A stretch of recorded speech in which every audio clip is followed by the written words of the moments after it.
Welcome back, everyone, to episode number 7 of the Gino Thinks podcast.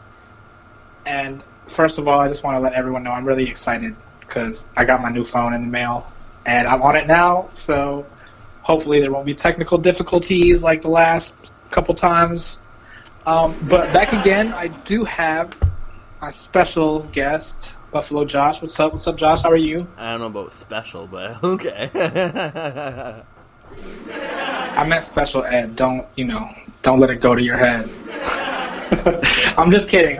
That's totally inappropriate and offensive, and I don't want to get canceled, so let's not go there. No but being canceled. Jeez, no thanks. I'm just saying, cancel culture. You really, we need to have a sound effects that just says, like, Gino thinks, so we can play it whenever. True. But, yeah, well, speaking of mental health, first of all, hey, we spoke definitely about check out the podcast. Yeah, the Buffalo Josh Josh that comes out tomorrow or today or tomorrow. So everyone definitely go check that out. But I did want to talk about, we've been talking a lot this week about what's going on with Kanye, and he's still in the news. Well, it is Kanye West. Come on, he goes from. Didn't he come out with like a biblical album or something? Gospel album, yeah. But apparently, because according to TMZ, Kim has been trying to fly out to Wyoming to his ranch to see him, but he's been ignoring her. Like, I don't know how that works. Like, does she actually just show up and knock on the door and he doesn't answer? You know what I'm saying? I don't know how it works. Isn't that his wife? Yeah, exactly.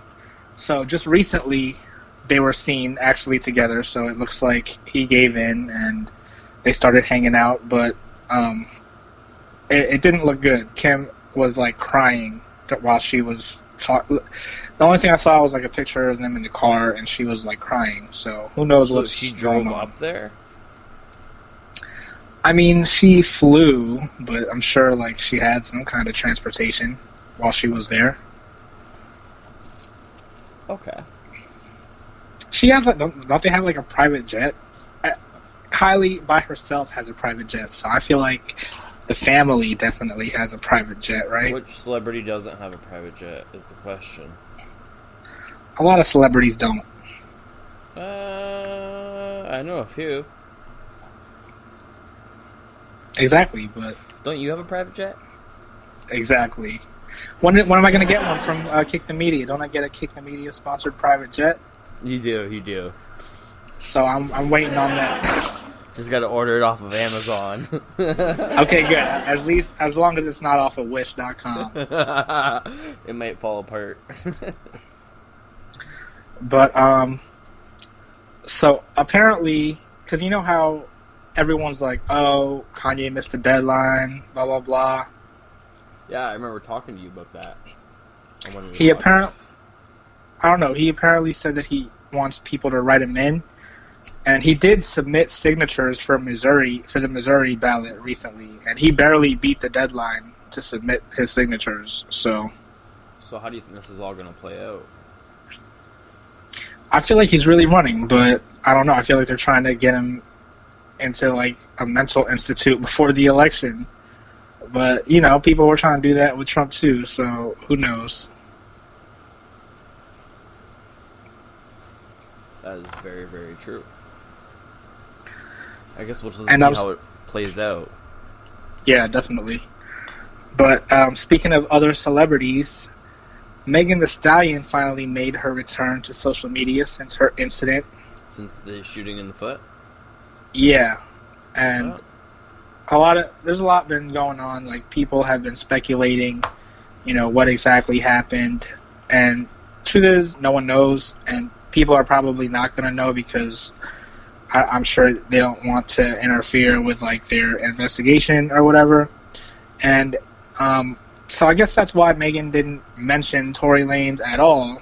She was like crying in her Instagram live over her gunshot injury, but she didn't mention Tory Lanez at all.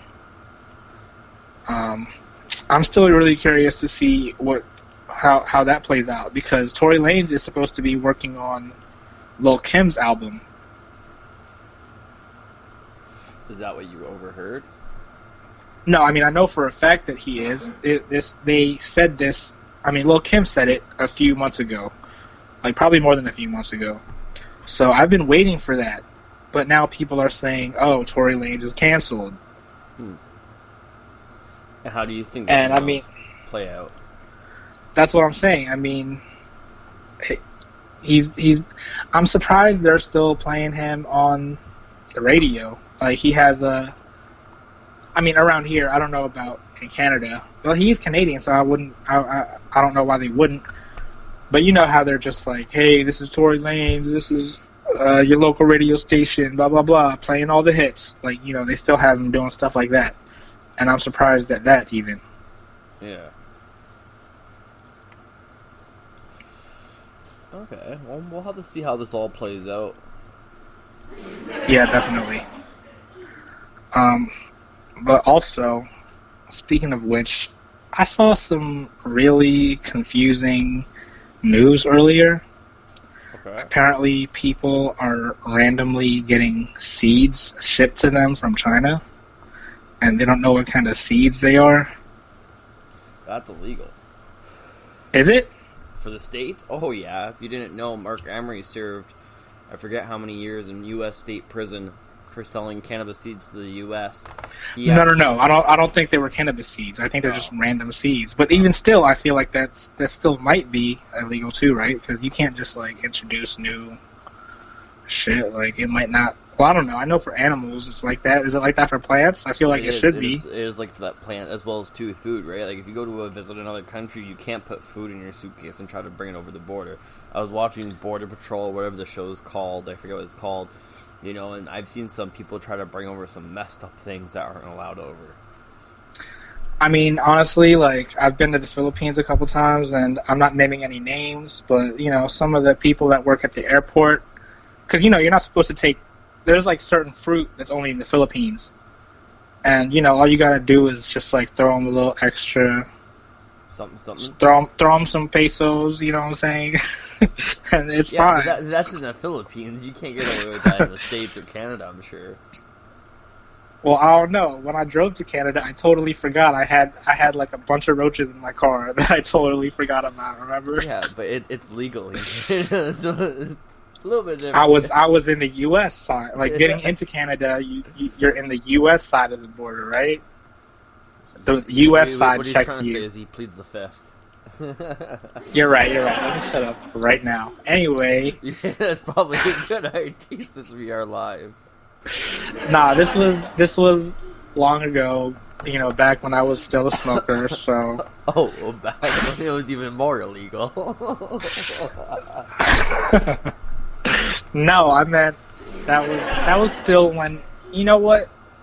I don't know what the laws are in New York, alright, but in Maryland it's decriminalized, so I really wasn't doing anything wrong. It's not like I was driving while intoxicated, you know what I'm saying? Free the weed. Exactly. # free the weed. But, yeah, I mean, that's what always confuses me, too, because apparently with Spirit, if you pay extra, you can just skip, like, going through security or something. Have you heard about this? Oh, Nexus. So in Canada, it's called a Nexus Pass to the U.S., and you don't really skip. You just basically, you know... So you have to go through a whole bunch of background checks and whatnot, and you have to pay for it. And, you know, they can still pull you in at the border. Just because you have this pass, they can still pull you in and do whatever they have to do, right? But the point of the Nexus Pass in Canada, at least, I'm sure it's similar to what you were talking about from the U.S. to Canada. You just avoid, you know, it's just a faster route, faster option per se, right? So you're saying that you could pass through security if they don't stop you, but they could still decide to stop you? Correct. Like, you still have to show up to a toll booth. Like, in Canada, if I'm going to go to Detroit, for example, whether I'm taking the tunnel or the Ambassador Bridge, right, there is an option for the Nexus Pass, which you do have to pay for, and you still have to go through a bunch of whole things. And you still have to go through the toll kind of thing. There's still somebody there, It's just you've already kind of had your background checked. They know where you work, so on and so forth. So they already have all the information on this pass, and usually they just kind of like wave you through. But it's still up to the like officer's discretion whether they determine, because there has been people pulled over in that lane trying to bring narcotics or whatever across the border, right? So is the Nexus only for driving? From my understanding, it's for anybody. Everybody in the vehicle has to have a Nexus pass. Yeah, it's only for vehicles. It's not for like when you're going to the airport. Oh, you're talking about airport. Yeah, that's what I was talking about. But it sounds like something similar, and that's what I was thinking too. I feel like even if I were to do that, there's still going to be something like, oh well, we can decide to stop you still. Yeah. And so then it becomes like, well, what are you looking for when you decide to stop someone? You know what I'm saying? That gets kind of iffy right there. That's you know what I mean? Up to the officer's discretion. They can literally do anything.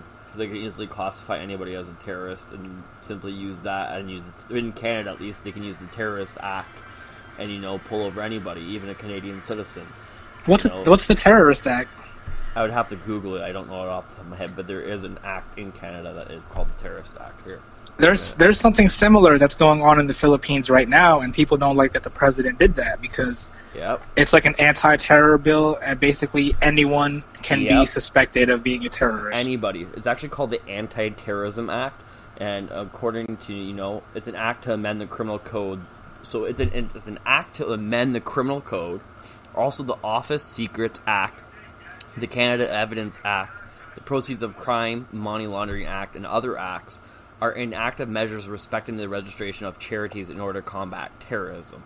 So, whereas Canadian people everywhere are entitled to live their lives in peace and freedom and security, and I can go on and on, basically a short form of this is, basically they can use this act to any Canadian citizen and really detain you or do anything they want if they classify you on this act. I know, but that's what I want to, there has to be some kind of training where they tell you, oh, well, this is what's suspicious, and this is what's going to make someone think that this is a terrorist. So, what do you think they're being trained on? That's a really, really good question. Because, at the end of the day, there's, who's providing the training, right? How do you classify this? These are just acts and laws that are passed in Senate, and, this is one reason why I try to get the younger generation more involved into politics, because there's so many things that get passed in Parliament and in the U.S. and the Senate without people's knowledge. And, that's something that people need to be more aware of.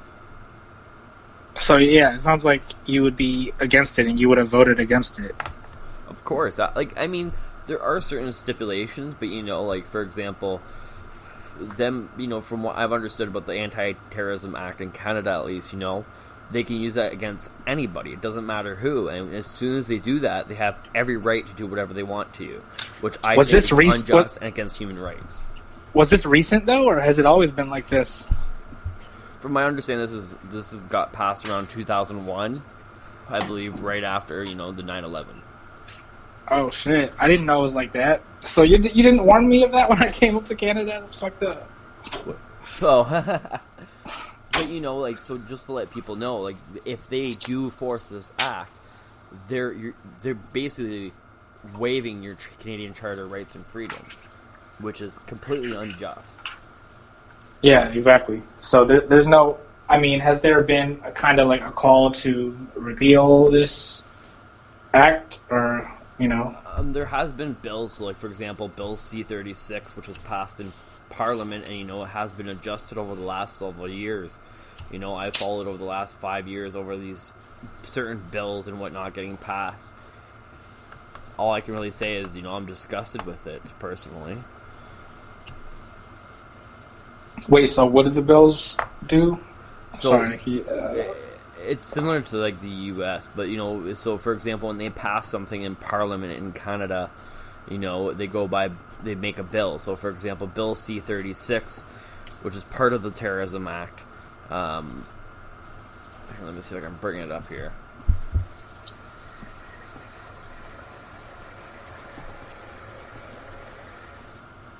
So, apparently, terrorist activity means an act or a mission that is committed in or outside Canada, and that if committed in Canada is one of the following offenses.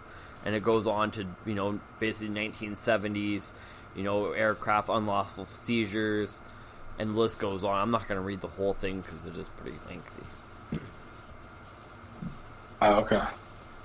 So they're saying that even though there is an anti-terrorism act, if they were to try to pull that on you and say you're a terrorist, there's still a chance that it would be like an unlawful seizure of your stuff, or if they happen to violate you? Basically. What's it like in the States for this? I really am honestly not sure, and it seemed like it's something that wouldn't be anywhere near here, you know what I'm saying? Like, it seemed like that's something the Philippines was doing, and that was super crazy, but it would never happen in North America. But this is the first I've heard about it in Canada, so that's kind of surprising to me. It wouldn't be too far off that it would come to the U.S. You know what I'm saying? I mean, they kind of already. I mean, that's kind of what I think they're doing with like Antifa, right? Yeah. That's crazy because like. But now, technically, do you think because like I'm going to bring this up, and hopefully I don't get bashed for bringing this stuff up. But since we are talking about terrorism and all that, do you think that this bill should be in place, whether in Canada or the U.S.? Because there are groups out there like the KKK, and there's other groups that are still active in North America. Because I actually googled this a while back because I didn't believe it, and to see that these groups are still, live and active, it's disgusting. Yeah, and that's what I'm saying. It's like I don't believe that these laws are really there to protect anyone. I think that if anything, it's like I'm kind of, you're right. I don't know. I don't want to say some stupid shit on here, but at the end, I was just like, let me just broaden it, generalize it real quick. I feel like laws like that allow racism to happen. So do you think that the Black Lives Movement right now, what's going on, is part of everything that's going on? Like, do you think it's right or unjust? I think there's definitely two sides to everything. You know what I'm saying? In every bad, there's a good, and every good, there's a bad. There are, the whole idea behind Black Lives Matter, yes, I fully support that.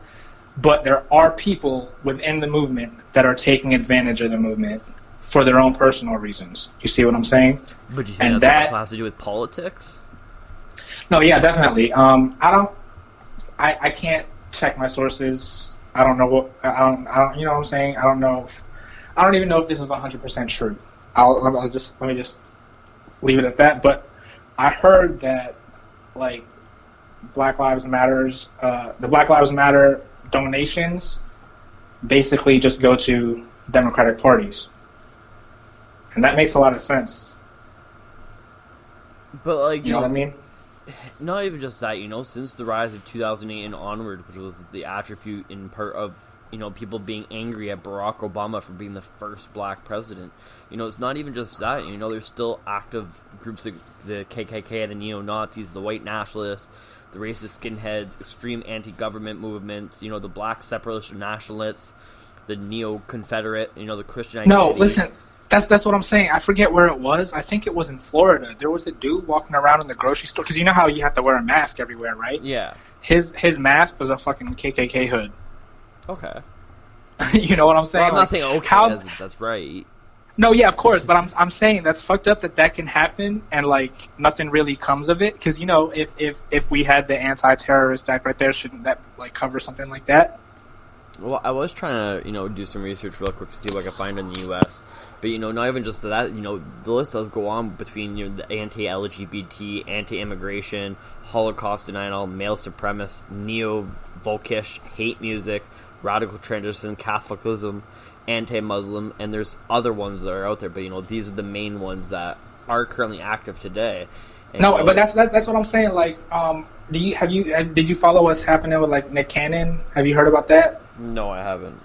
He made some statement, and I guess it was like anti-Semitic, and right away his show got canceled. You know what I'm saying? That doesn't happen for a lot of these other people that say other racist shit. They just get away with it. So that's why I'm like, who's really in power here when it comes to enforcing this stuff. But like at the end of the day, like I said, there's always like a good and bad to everything. And when you mentioned anti-LGBT, that reminded me of, have you heard of the Woodsboro Baptist Church? No, I have not. They're notorious for showing up to like gay pride events, and you know they'll hold up their signs. It's like homosexuality is a sin, blah blah blah. And at first you want to be mad and like be like, yeah, we're gonna like fuck them up for being so ignorant and, you know what I'm saying, disrespectful. But that's really what they want. Their whole thing is they want to egg people on so that, you know, they get attacked, then they sue them and make money for their church. You see what I'm saying? So like everything is just like, everything revolves around money at the end of the day, unfortunately. Yeah, exactly. So it's kind of hard to like to stick 100% to a certain movement, because that's what it comes down to, no matter what side you're on. I feel like who has more pull in the political field, I feel, at least, right? Because you know there are these politicians who have been caught with these nationalists or these groups or hate groups per se, and you know they're smiling and their thumbs up or whatever the case may be. And, you know, at least in Canada during the provincial elections in Ontario, you know, there was hate group people actually running for it at the same time, too, for whatever reason. I can't remember the person's name, but we'll definitely have to talk about that. Okay. Wait, they were running for office, you mean? Yeah. Yeah, that's what I'm saying. I think it was Goldie something. I don't remember. It was a long time ago, so. So are the U.S. and Canada, are our elections like around the same time? I think there's a 2-year difference. Okay, so you're gonna do your elections in 2 years? Well, I think our next prime minister elections come up in 2024, I think. So you do it every 6 years and we do it every 4 or something like that? No, we do it every 4. But the prime minister can stay in that spot forever, right? So, like, in the U.S., that president can only do 2 terms, right? Yeah. In Canada, it's a little bit different. How many terms has Justin Trudeau had? I think 3. So he's been in power for 12 years? Or this is going to be... At the end of the term? Yes. In 2024, he's trying to get 16 years total. Yeah. See what I'm saying? Like, I see. That's crazy. It's possible because, you know, he's the head of the Liberal government, right? So he's the head person of that party per se, you know. But that party can vote him out. True. And they can always vote somebody else in, because it's really not the person you're voting for. You're basically voting for the party. I got you. But, so you said there's no limit at all, or there is? I don't believe there is a limit. So they could keep him in power for, like, the rest of your life? Basically. Or the rest of his life? Yep. How do you feel about that? Is that something that you think is good? I don't see anything wrong with it, you know. My beliefs and my opinions are different than other people's. But, you know. Yeah, that's what I'm saying. It's you don't see anything wrong with it because you like who the candidate is. Not necessarily. I'm not a liberal supporter, so. Oh, I thought you said you were. No. So you wouldn't vote for Trudeau. You don't want him to get reelected. Correct, and I didn't vote for Trudeau. Who'd you vote for? See, in Canada, I can keep that confidential. No, you can keep it confidential anywhere. Really? All you have to do is plead or you don't have the Fifth Amendment there. All you have to do is shut up. We don't have the Fifth Amendment in here, unfortunately. But I'm saying, no one can force you to answer, but, you know, it is a podcast, but if you don't want to answer, that's fine, I guess. But people are just going to assume the worst, but, you know. Oh, it wasn't Trudeau. Exactly. So we all know what side you're on. Unfortunately, it might have been Andrew Scheer. I have no idea who that is, so I can't even judge you. So Conservative. True. So if you were an American, you would probably be on the Kanye or... Oh, no, obviously you hate Trump too. How I can't stand Trump. But see, it's not person who I'd be voting for, it'd be the party, right? So it's what has Trump's party really done for the U.S.? You know, I haven't followed U.S. politics for quite some time, so I can't really comment on that fully. I see what you're saying. But it's like, well, I don't know how it is in Canada, but the two-party system is a facade, right? Like, they're all working together. Basically, they are. In one way, shape, or form, they are. And in doing that, because, you know, like we said, there's two sides to everything. There are rich people on both sides. And the rich people are just playing all the middle class and poor people, pitting them against each other. So it seems like, you know what I'm saying? It seems like we should be fighting each other when really we should be fighting the upper class, like elite.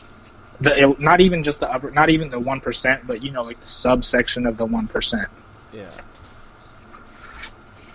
But that's all I'm trying to find out how I can get in. I'll be happy with the top 10%. You know what I'm saying? Yeah. But I don't know. That's why I'm working on this podcast. Trying to get this to blow up. You know what I'm saying? To blow up. But that's so. I feel like once you get there, you'll probably become more conservative because it's like, I don't want you guys to take my money that I've worked all these years for. You know what I'm saying? So like, I totally understand both sides, but at the end of the day, like, I totally agree that fucking how much is Jeff Bezos worth? Like, oh, don't get me started on Jeff. He's the richest man right now in the U.S. Exactly. Like, there's no reason for that. If there's anything that's like, so how do you taxing churches? Is that like or I mean, not taxing churches? Is that like a conservative thing? Do conservatives churches not taxing churches? Because, you know, they don't tax churches because it's a non-for-profit organization. It's also but, faith and religious. So, like, do you think they should tax churches? I mean, there could definitely be a middle ground. I read somewhere that if they were to tax churches, our income tax would go to 3%, and it's like almost 30% now. You see what I'm saying? So, I mean, if we could find a middle ground and it's like, oh, well, let's tax the churches halfway and we'll only have to pay, you know, 15% in taxes as opposed to 30. I don't know. But we're going to take a little break. We'll let you listeners marinate on that for a little bit. We do have a couple words from our sponsors, so we'll see you when we get back.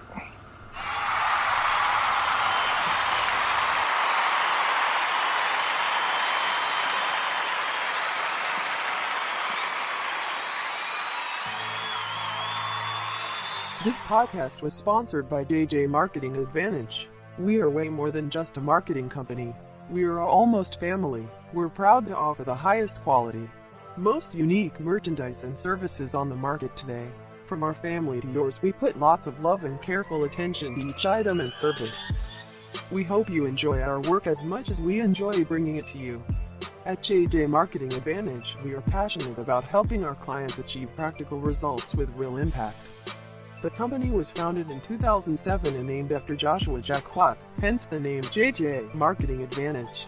Today, JJ Marketing Advantage is a global strategy consulting and marketing firm with clients and presence in the North Americas, Europe, and Asia Pacific. Josh Jacquot acts as the firm's chief executive officer. We are in the business of advising clients, many of which are facing unprecedented change and disruption in their industries and need a fresh perspective on their most pressing business challenges. Our ongoing aim is to help clients succeed. We examine these challenges and new ways to produce breakthrough insights and deliver unique solutions. We provide insights that impact our clients using our unbiased, fact-based, rigorous approach to uncover business truths and smash the competition. Whether it's a global pharmaceutical company evaluating its strategy to develop new cures for diseases, an airline seeking new revenue sources in a challenging deregulated industry, or a global footwear company repositioning its brands, our clients rely on JJ Marketing Advantage to help them meet their toughest challenges and take advantage of their biggest opportunities.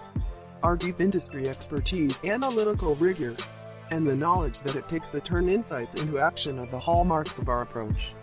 We are both analytical and creative.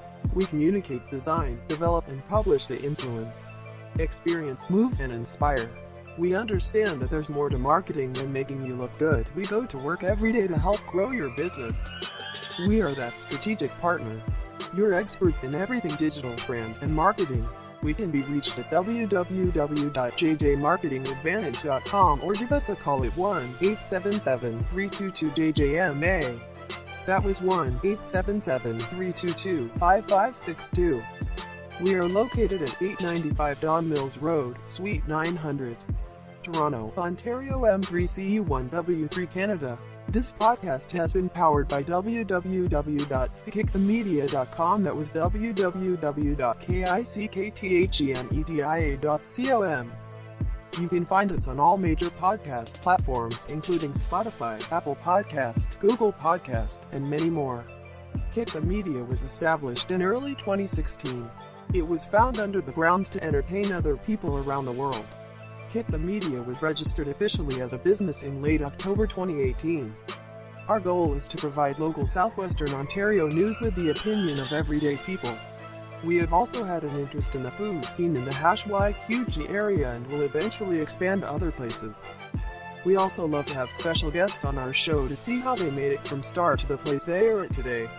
If you have not had a chance to listen, hear us, and let us know what you think. Then in early January of 2020 underwent some new ownership changes, and we plan to bring Kick the Media back as an entertainment production company that supports a wide range of podcast shows. Artists, long and short film producers of any platform. We want to open up an easy-to-use platform for companies to assist newcomers in the industry. Even if you're a professional at what you do. See how we do things at Kick the Media and tell us if you like our style. This podcast has been powered by www.kickthemedia.com. That was www.kickthemedia.com.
I did have a guest, and unfortunately, that fell through. We had some technical difficulties.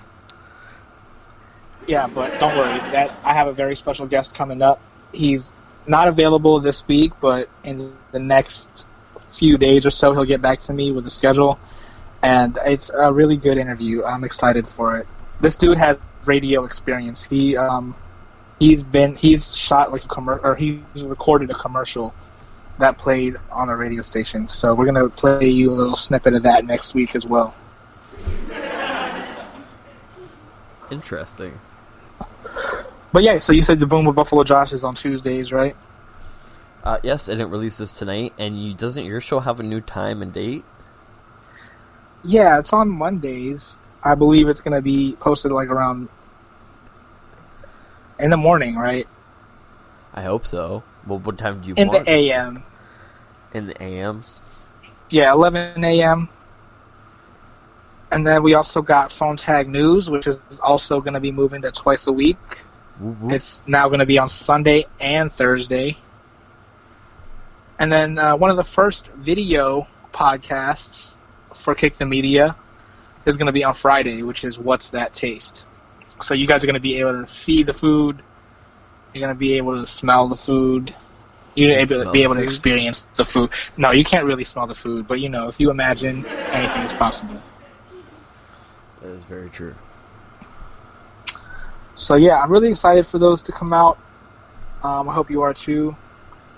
And Josh, is there anything else you want to let the listeners know before we sign off? Just make sure you're liking, following, sharing, commenting, downloading, all that fun jazz.